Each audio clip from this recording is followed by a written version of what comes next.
Of a former elementary school teacher on trial for allegedly sexually assaulting his students. The case is now in the hands of a jury after the prosecution and the defense painted two very different pictures of 40-year-old Matthew Rausenberg. NBC4's Ted Hart was in the courtroom today for closing arguments. He joins us live now with that story. Ted, a lot for this jury to take in. Yeah, Colleen, the jury has a lot to consider here. 42 separate charges of gross sexual imposition, kidnapping, and pandering obscenity. They've got a cell phone video to study, and they've got testimony from 9 alleged victims. The jurors got the case and started their deliberations mid-afternoon.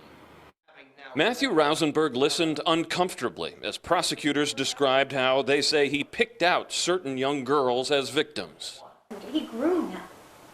He normalized this behavior.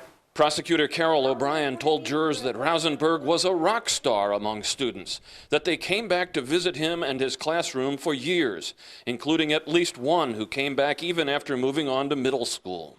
He's hanging out with junior high schoolers, 6th graders.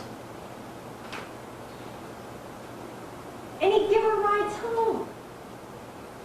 This man wouldn't know a boundary if it came up and down. The jury was given 42 charges to consider involving 9 alleged victims, repeatedly molested. Rausenberg's attorney asked the jury, though, to question the credibility of at least one of the victims' testimony.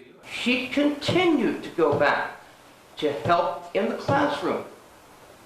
That this, ladies and gentlemen, is not the behavior of someone who is being molested. At the heart of the prosecutor's case is an 8-minute video found on Rausenberg's cell phone that allegedly shows him holding and groping one of the girls despite her telling him to stop. And he didn't stop. He got a phone call in the middle of this. He puts her down, and after the phone call, he picks her back up again, for God's sake. He didn't stop. And the case has received a lot of attention here in Delaware County because of its connection to the Olentangy local school district. We're told that the jury may be asked to deliberate well into the night tonight. We'll certainly keep you up to date on NBC4 on the air and on NBC4i.com. Live in Delaware, Ted Hart, NBC4.